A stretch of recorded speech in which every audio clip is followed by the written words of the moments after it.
하나님께 감사한 마음이 있습니다. 먼저 오프닝 나눔부터 시작할까요?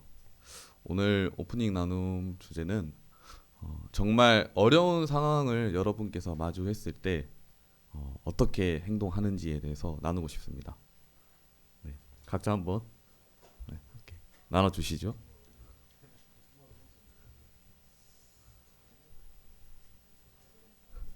어려운 상황들이 다들 없으셨나 본데. 네,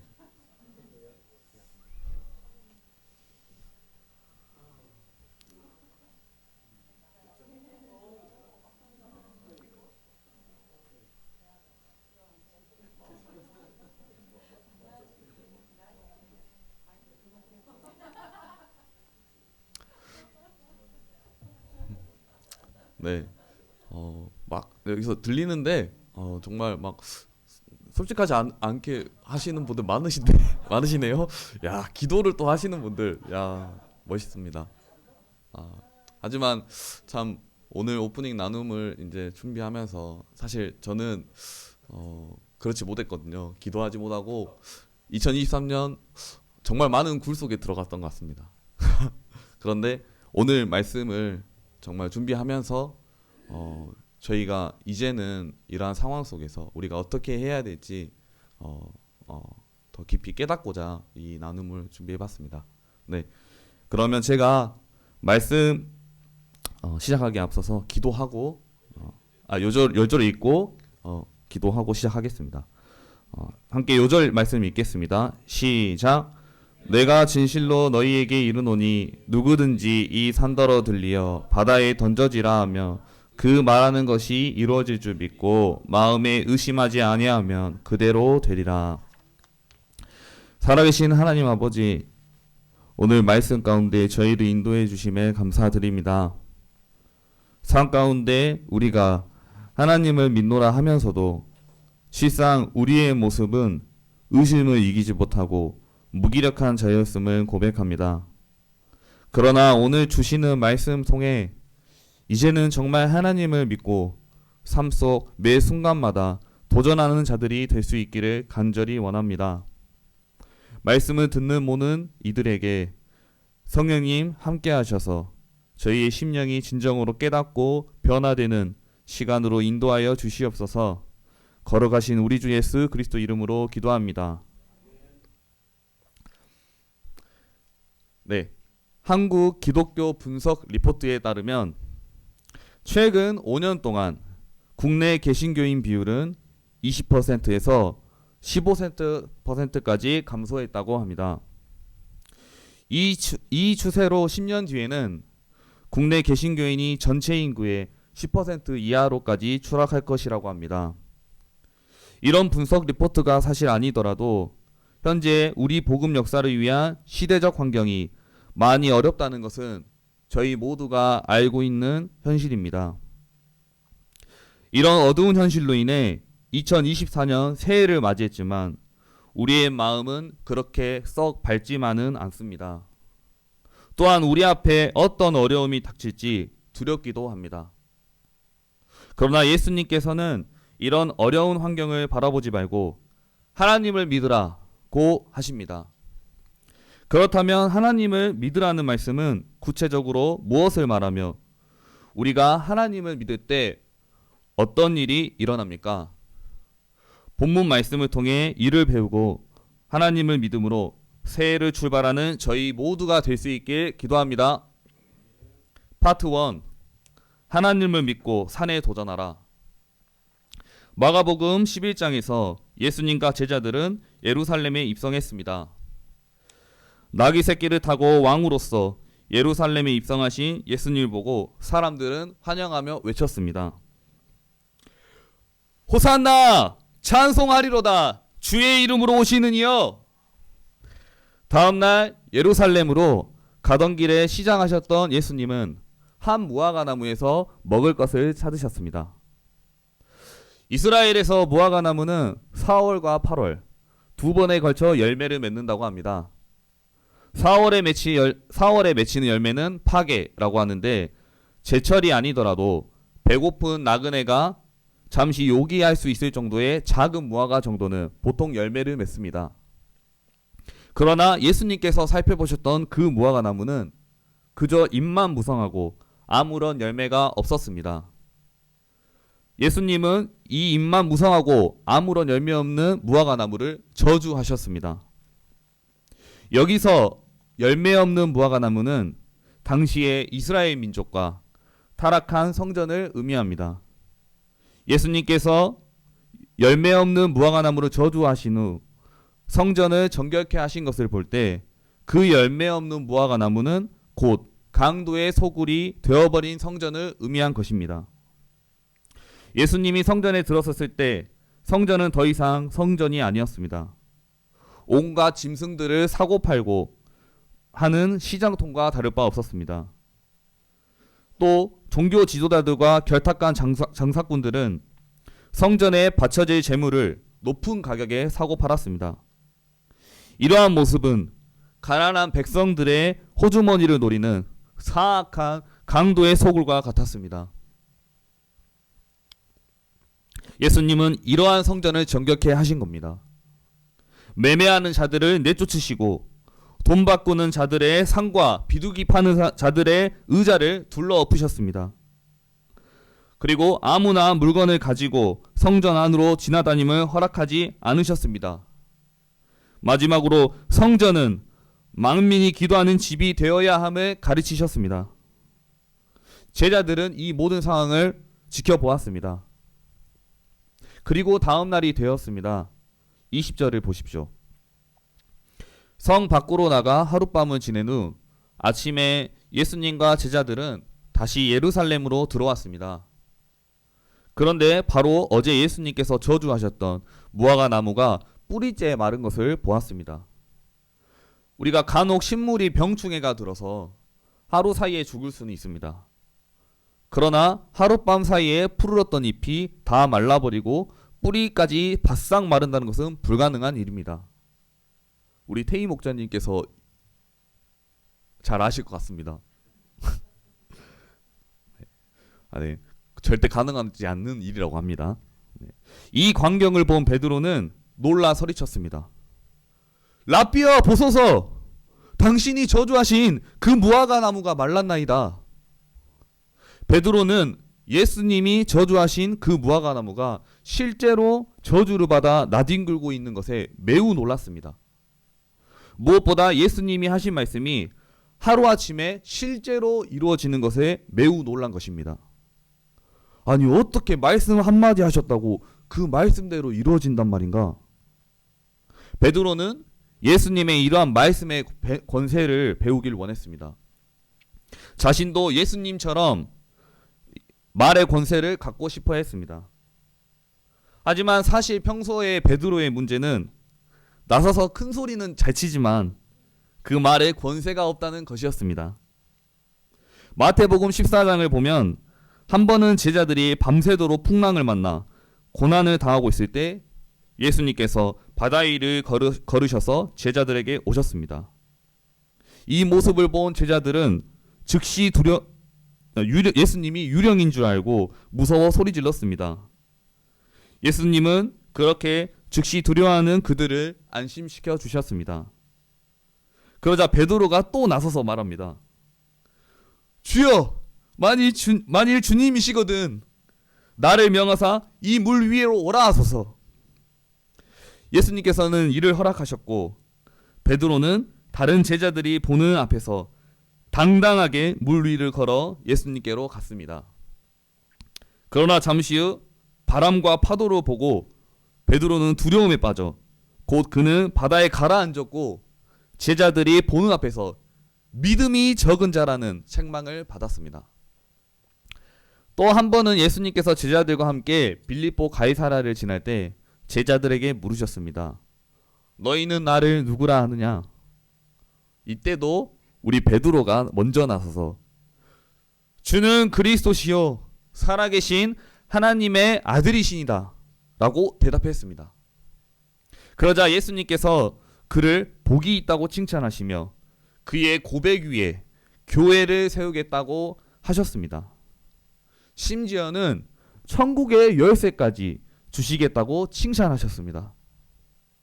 그러나 잠시 후 예수님께서 십자가 고난 이후 죽으시고 다시 부활하실 것을 말씀하자 그는 예수님을 책망하면서 그 길을 막고자 했습니다.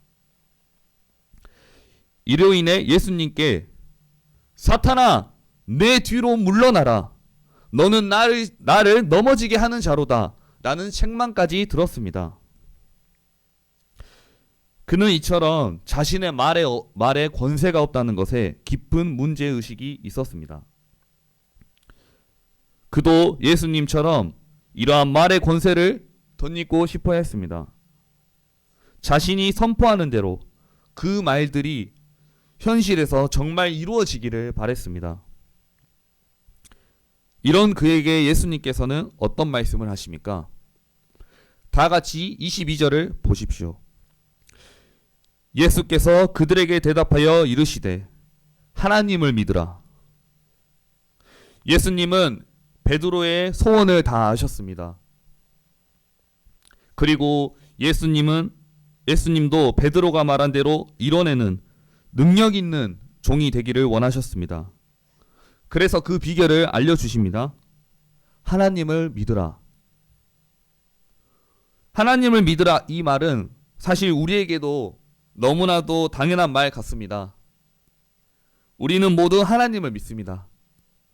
하나님을 믿기 때문에 이렇게 주일 예배에 나와 하나님을 예배합니다. 마찬가지로 제자들도 하나님을 믿기 때문에 예수님을 따르고 있습니다. 그러나 하나님을 믿지만 예수님처럼 능력 있는 삶은 살지 못합니다. 그렇다면 예수님께서 말씀하시는 하나님을 믿으라는 말씀은 구체적으로 어떤 믿음을 말할까요? 첫째, 권능의 역사 이면에 일하시는 하나님을 믿으라는 것입니다. 우리는 외적으로 드러나는 큰 능력에 관심을 갖기 쉽습니다. 예수님께서 말씀하시면 물이 포도주로 변합니다. 또 예수님이 말씀하시면 거센 풍랑도 잠잠해지며 죽은 자까지도 살아납니다. 우리는 이런 기적의 역사를 보고 매우 놀라워합니다. 죄송합니다. 물 좀 마시겠습니다.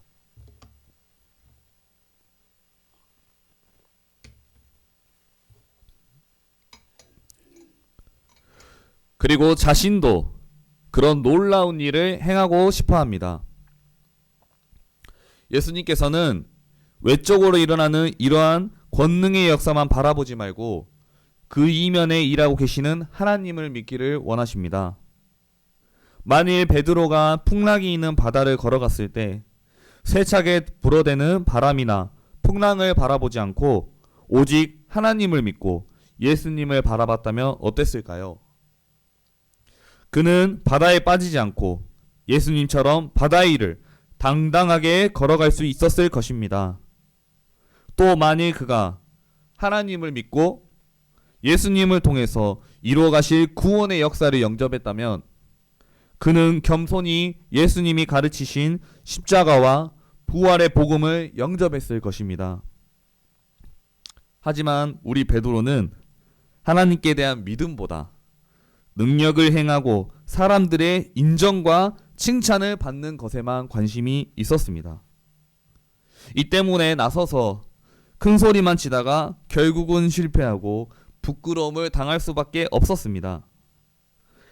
예수님께서는 베드로가 하나님을 믿음으로 다시는 부끄러운 삶을 살지 않기를 원하셨습니다. 하나님을 믿음으로 예수님처럼 말하는 대로 이루어지는 그런 능력 있는 삶을 살아가길 원하셨습니다. 둘째로 하나님을 믿고 산에 도전하는 것입니다. 예수님은 하나님을 믿음으로 해야 할 일이 무엇인지 말씀하십니다. 23절을 함께 읽어보겠습니다. 시작! 내가 진실로 너희에게 이르노니 누구든지 이 산더러 들리어 바다에 던져지라 하며 그 말하는 것이 이루어질 줄 믿고 마음에 의심하지 아니하면 그대로 되리라. 산은 아무리 애써도 요지부동한 것입니다. 움직이지 않는다는 말이죠. 이 산을 명하여 바다에 던져지라 말한다고 그렇게 되진 않습니다. 그러나 하나님을 믿으면 이 불가능해 보이는 산에 도전하게 됩니다. 우리 인간이 태양과 달을 멈추는 것은 불가능합니다. 그러나 여호수아 10장을 보면 여호수아는 하나님을 믿음으로 이 불가능한 일에 도전합니다. 당시 하나님께서는 아모리 연합군을 여호수아 손에 넘겨주었으니 그들을 두려워하지 말라고 하셨습니다. 그들 중에 한 사람도 여호수아를 당할 자가 없을 것이라고 말씀하셨습니다. 길갈에 있던 여호수아는 하나님의 약속의 말씀을 믿고 밤새도록 올라와 기브온에서 아모리의 5 왕들과 싸웁니다. 하나님께서 그들을 이스라엘 앞에서 패하게 하심으로 여호수아는 대적들을 물리칩니다. 그런데 그들을 전면하기도 전에 안타깝게도 해는 이제 서산으로 뉘엿뉘엿 넘어가고 있었습니다. 이때 여호수아는 태양과 달에 도전합니다. 태양아, 너는 기브온 위에 머무르라. 달아, 너도 아얄론 골짜기에서 그리할지어다. 이때 태양이 머물고 달이 멈추었습니다. 그리고 이스라엘이 대적에게 원수를 갚기까지 멈추어 있었습니다. 여호수아는 오직 하나님을 믿고 이렇게 요지부동한 산을 명하여 옮긴 것입니다. 이처럼 하나님을 믿을 때 우리는 불가능해 보이는 산에 도전하여 명하게 됩니다. 그렇다면 우리가 도전하여 옮겨야 할 산은 무엇입니까? 산은 하나님의 뜻을 이루는데 가로막는 장애물을 의미합니다. 죄악된 습관이나 안일과 게으름이 그러한 산일 수 있습니다. 아브라함 목자님은 본인의 나이 때문에 우리 캠퍼스 양들에게 다가서지 못하는 것이 산이라고 하셨습니다. 이처럼 산들은 우리의 신앙 성장을 가로막고 하나님의 복음 역사를 막는 장애물들인 것입니다. 하지만 우리가 진정 하나님을 믿는다면 이런 장애물들을 가만히 둬선 안 됩니다. 여호수아가 태양과 달에 도전했듯이 우리 역시 복음 역사를 가로막는 산에 도전하고 승리해야 합니다. 제가 신앙생활을 출발할 때 저의 신앙 성장을 가로막는 거대한 산은 첫 번째 바로 흡연이었습니다. 이 담배는 외롭고 힘들 때마다 저와 함께 동고동락했던 오래된 친구였습니다. 그러나 신앙생활을 시작할 때 이것은 매우 큰 걸림돌이 되었습니다. 저는 담배를 끊고 열심히 신앙생활을 하고자 노력했지만 조금만 힘든 일을 만나거나 스트레스를 받으면 버렸던 담배를 다시 찾아 피우기까지 했습니다. 저는 이런 저의 모습에 깊은 문제의식을 갖게 되었고 이 흡연의 산을 옮기기 위해 하나님께 나아갔습니다. 하나님을 믿음으로 담배를 끊겠다고 자신에게 다짐하고 또 우리 목자님들에게 다른 모든 이들에게 선포했습니다. 그러자 어느 순간부터 이상하게 담배 생각이 나지 않았습니다. 스트레스 받는 일이 늘 있었지만 담배 생각은 나지 않고 자연스럽게 기도했습니다. 하나님께서 저를 가로막고 있는 이 흡연의 산을 옮겨주신 것입니다. 이처럼 우리가 하나님을 믿고 우리를 가로막는 산에 도전할 때 하나님께서는 산을 옮기는 역사를 이루어 주십니다. 하나님께서는 우리가 하나님을 믿음으로 산에 도전하여 옮기시기를 원하십니다. 그렇다면 여러분들이 하나님을 믿고 옮겨야 할 산, 곧 물리쳐야 할 산은 무엇입니까? 새해에는 하나님을 믿고 도전하여 여러분의 산을 명하여 저 바다에 옮기는 놀라운 기적을 경험할 수 있기를 기도합니다. 셋째로, 하나님을 믿음으로 우리는 의심을 물리쳐야 합니다. 우리가 산을 옮기는 역사를 이루기 위해 반드시 극복해야 할 일이 있습니다. 그것은 마음에 일어나는 의심을 극복하는 것입니다. 의심은 우리의 믿음을 갉아먹는 생쥐와도 같습니다. 우리는 믿음으로 무엇이든지 할 수 있다고 큰 소리를 치다가도 조그마한 어려움이 생기면 의심하기 쉽습니다. 한 번의 마음에 의심이 생기기 시작하면 남아있던 믿음마저 다 사라져 버립니다. 그렇게 되면 우리는 저 태산은 고사하고 이 손가락 하나도 까딱하기 어려울 만큼 큰 무기력함에 빠져버립니다. 이러한 의심은 자연스럽게 일어나는 심리적 현상이 아닙니다. 그것은 사탄이 우리의 마음에 심는 것입니다. 과거 사탄은 에덴 동산에서 행복하게 살고 있는 아담과 하와의 마음에 의심의 독화살을 쏘았습니다. 하나님이 참으로 너희더러 동산 모든 나무의 실과를 먹지 말라 하시더냐?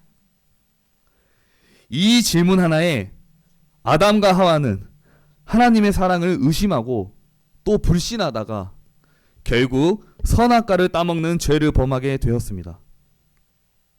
사탄은 이렇게 기회만 보이면 우리에게 의심의 독화살을 쏘아댑니다. 사탄이 쏘는 의심의 독화살을 맞으면 어떤 영웅이나 천하장사도 힘을 쓰지 못하고 쓰러집니다.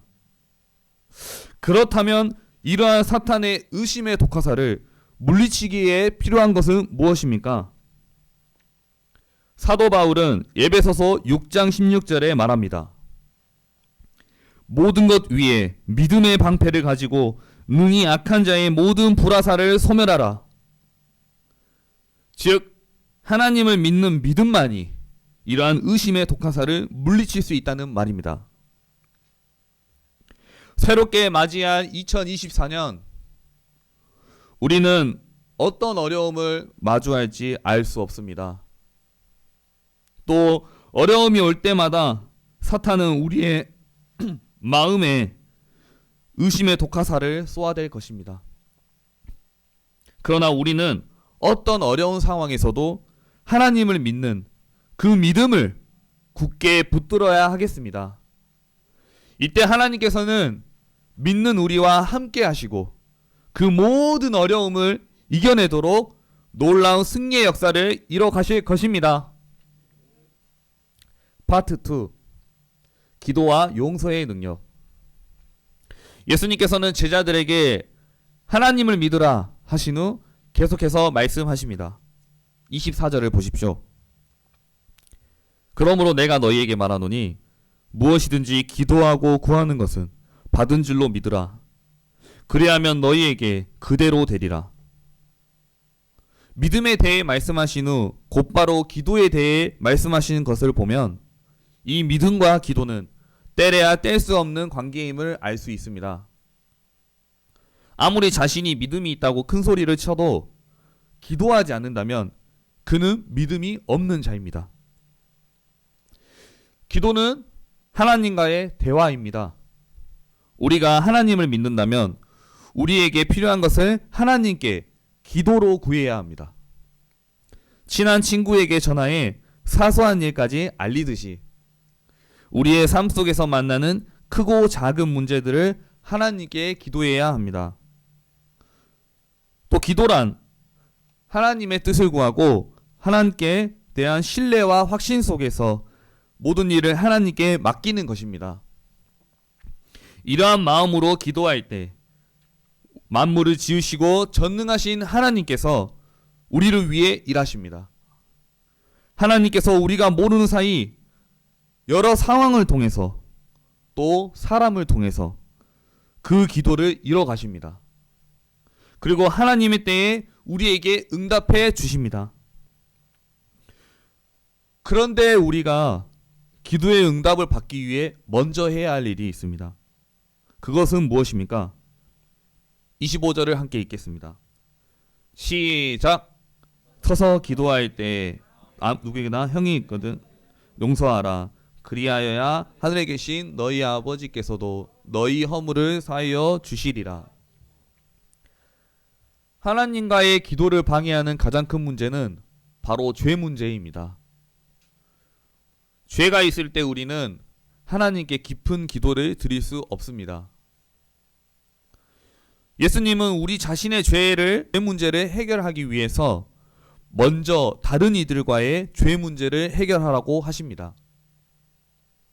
다른 사람이 나를 힘들게 하여 내가 그를 미워하고 있다면 먼저 그 사람부터 용서하라고 하십니다.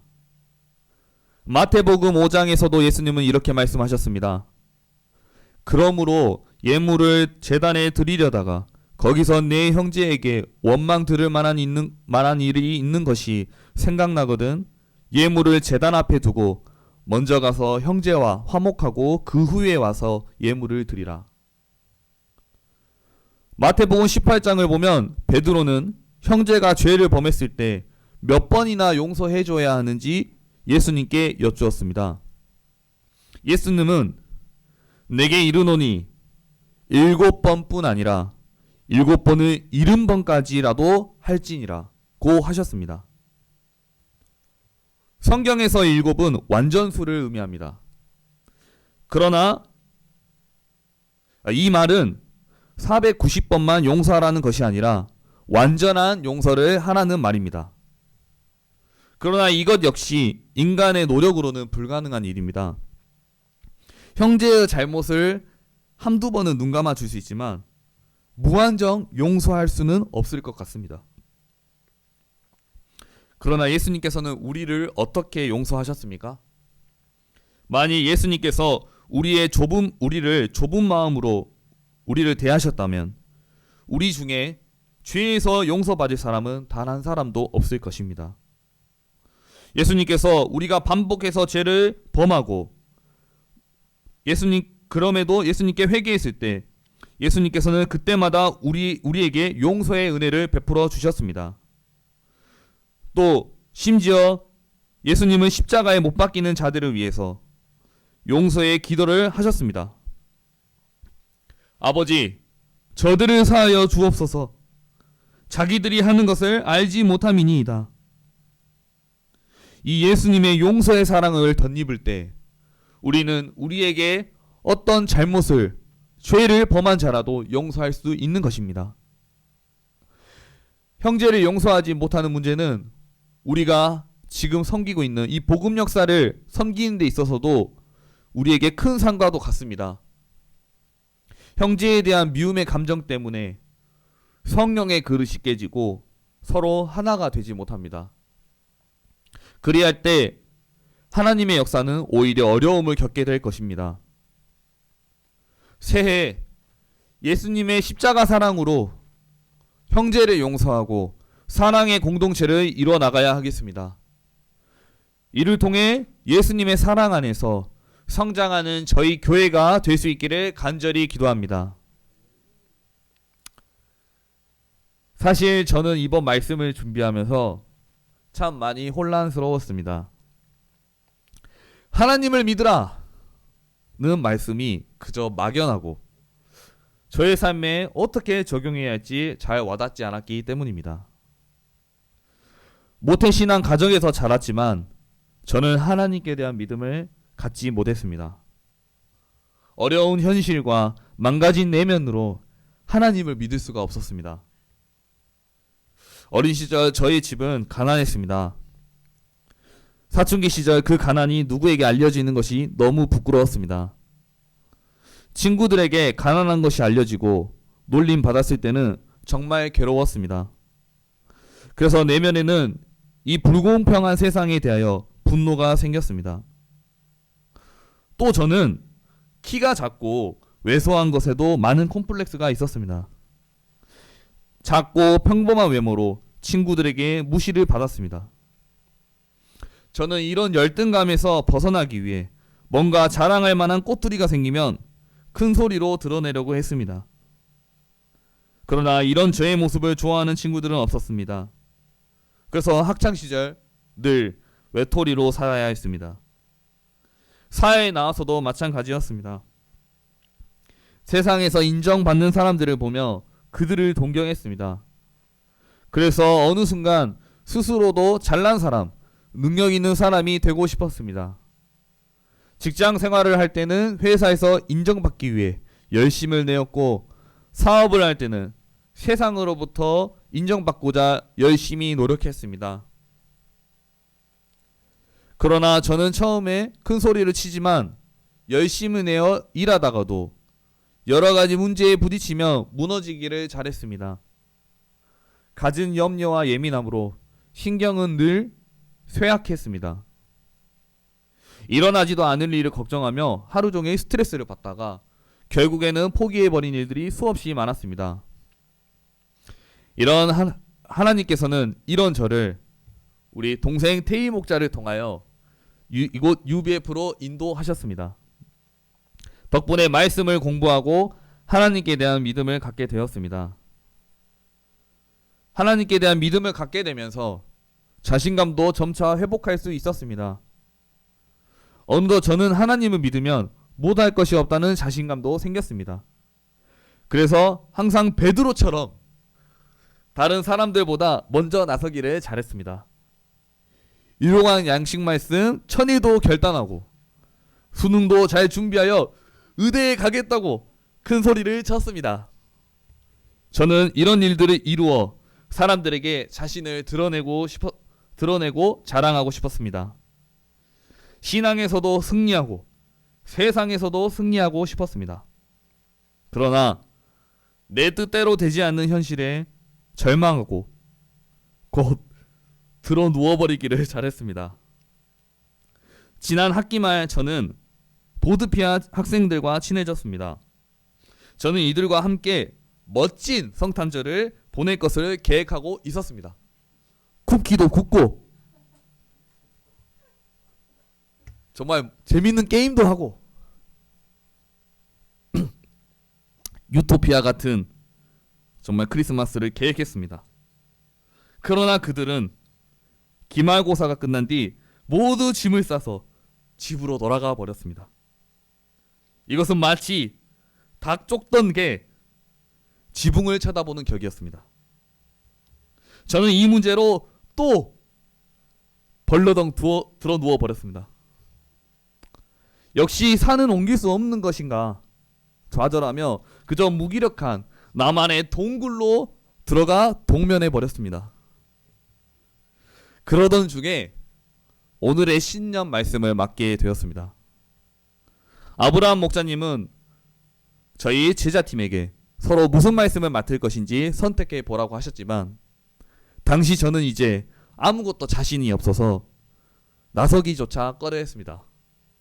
그저 마지막으로 주어지는 상황 가운데 이 말씀을 맡게 된 것이었습니다. 신앙의 열정이 식어버린 저는 정말 말씀을 감당하기가 힘들었습니다. 도저히 못하겠습니다 라는 말을 해야 하나 고민했습니다. 하지만 우리 동생들도 열심히 준비하고 있는데 못한다고 포기할 수 없었습니다. 정말 억지로라도 힘을 내서 말씀을 공부하고 메시지를 준비하고자 했습니다. 그렇게 말씀을 준비하고 소감을 감당하던 중에 하나님께서는 저에게 말씀을 깊이 깨닫는 은혜를 주셨습니다. 저의 신앙 성장을 가로막고 있는 산이 바로 사람들에게 인정받고 자기 영광을 구하는 것임을 깨닫고 인정하게 된 것입니다. 이것이 저를 가로막고 있기 때문에 신앙의 성장이 없고 무기력한 삶을 반복하며 살아갈 수 없음을 깨닫게 된 것입니다.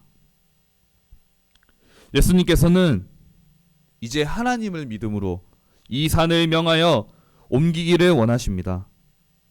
나의 영광을 위해 살지 않고 오직 주님의 영광을 위하여 이름도 없이 빛도 없이 살아가기를 원하십니다. 이 시간 하나님을 믿음으로 자기 영광을 구했던 산에 도전하고 승리하겠습니다. 과거 제 자신의 영광을 구하는 마음을 회개하고 오직 주님의 영광을 위해 살 것을 결단합니다. 주님의 영광을 위해 양을 섬기고 주님의 영광을 위해 공부하고 주님의 영광을 위해 직장 생활을 감당하는 자가 될 수 있기를 기도합니다. 말씀을 맺겠습니다. 예수님께서는 새해를 시작하는 저희에게 하나님을 믿으라 말씀하십니다. 우리가 살아가는 삶의 이면에 역사하시는 하나님을 온전히 믿길 원하십니다. 하나님을 믿음으로 우리 신앙의 성장을 가로막고 있는 각자의 거대한 산에 도전하고 물리치고 마침내 승리하기를 원하십니다. 그리고 사탄이 끊임없이 쏘아대는 의심의 독화살을 믿음의 방패로 막아내고 승리하기를 원하십니다. 오늘의 우리를 가로막고 있는 여러분들의 산은 무엇입니까? 여러분 모두가 하나님을 믿음으로 거대한 산에 도전하고 승리하는 새해가 되시기를 간절히 기도합니다. 요절 말씀 함께 읽고 제가 기도하고 마치겠습니다. 시작. 내가 진실로 너희에게 이르노니 누지 이 산더러 들리어 바다에 던져지라 하며 그 말하는 것이 이루어질 줄 믿고 마음에 의심하지 아니하면 그대로 되리라. 하나님, 귀한 말씀 주심에 감사드립니다. 정말 새롭게 맞이한 2024년 여기에 모인 우리 모두가 하나님을 믿을 수 있기를 원합니다. 만물을 주관하시고 전능하신 하나님을 의지하고 이 산을 저 바다에 던질 수 있기를 원합니다. 저희에게 그러한 큰 믿음을 허락하여 주시옵소서. 그 믿음 가운데 저희에게 주어진 이 캠퍼스 복음 전파의 사명을 잘 감당하고 마침내 승리할 수 있도록 도와주시옵소서. 그간 정녕 하나님 앞에서 용서하지 못했던 형제 자매를 이제는 완전히 용서하게 하시고 그 온전한 가운데 정말 살아 역사하시는 하나님 아버지의 권능을 그 기적을 경험하는 저희 모두가 될 수 있도록 인도하여 주시옵소서. 거룩하신 우리 주 예수 그리스도 이름으로 기도합니다. 아멘.